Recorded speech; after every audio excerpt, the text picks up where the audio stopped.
मैं बीना भट्ट आपका अपना YouTube चैनल पे स्वागत करती हूँ। आज हम जानेंगे लिंग विचार और लिंग की परिभाषा। लिंग की परिभाषा जिससे किसी शब्द, संज्ञा या सर्वनाम के पुरुष, स्त्री या निर्जीव नपुंसक जाति का बोध होता है, वे लिंग कहलाते हैं। संस्कृत में प्रत्येक संज्ञा शब्द का एक लिंग होता है, चाहे वह सजीव हो या निर्जीव। अब हम जानेंगे लिंग के भेद। संस्कृत में लिंग 3 प्रकार के होते हैं। नंबर 1 पुल्लिंग, नंबर 2 स्त्रीलिंग, नंबर 3 नपुंसकलिंग। अब हम जानेंगे पुल्लिंग क्या होते हैं। जिन शब्दों से पुरुष जाति का बोध होता है वे पुल्लिंग कहलाते हैं। उदाहरण के लिए देखते हैं, जैसे बालकः यानी लड़का, रामः यानी राम, अश्वः यानी घोड़ा। अब हम जानेंगे स्त्रीलिंग। स्त्रीलिंग क्या होते हैं।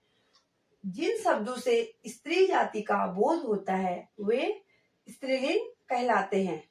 उदाहरण के लिए देखेंगे हम, बालिका यानी लड़की, नदी यानी नदी, लता यानी बेल। अब हम जानेंगे नपुंसकलिंग।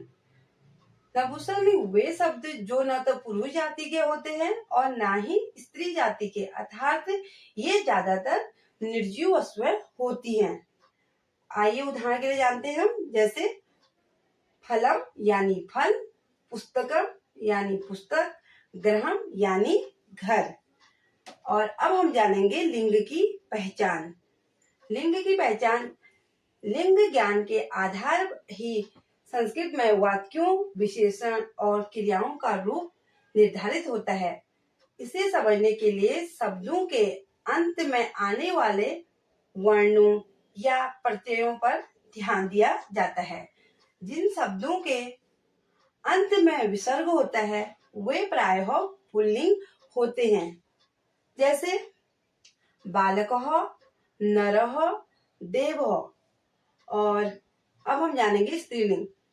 जिन शब्दों के अंत में आ, ई या ऊ की मात्रा आती है वे प्रायः स्त्रीलिंग होते हैं, जैसे बालिका, रमा, नदी और वधू।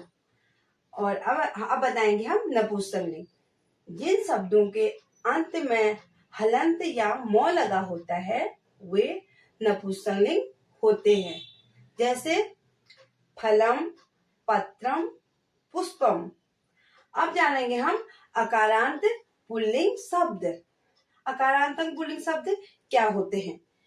अकारांत पुल्लिंग शब्द वे शब्द हैं जिनके अंत में अ स्वर आता है और वे पुरुष जाति का बोध कराते हैं, जैसे रामः, बालकः, देवः, गजः और नरः। अब हम जानेंगे आकारांत स्त्रीलिंग। आकारांत स्त्रीलिंग क्या होते हैं।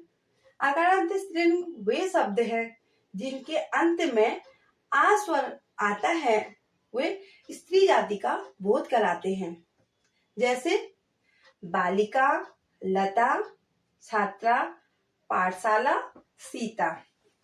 धन्यवाद। अगर आपको मेरा चैनल थोड़ा भी हेल्पफुल लगे प्लीज लाइक, कमेंट, सब्सक्राइब जरूर करें। धन्यवाद।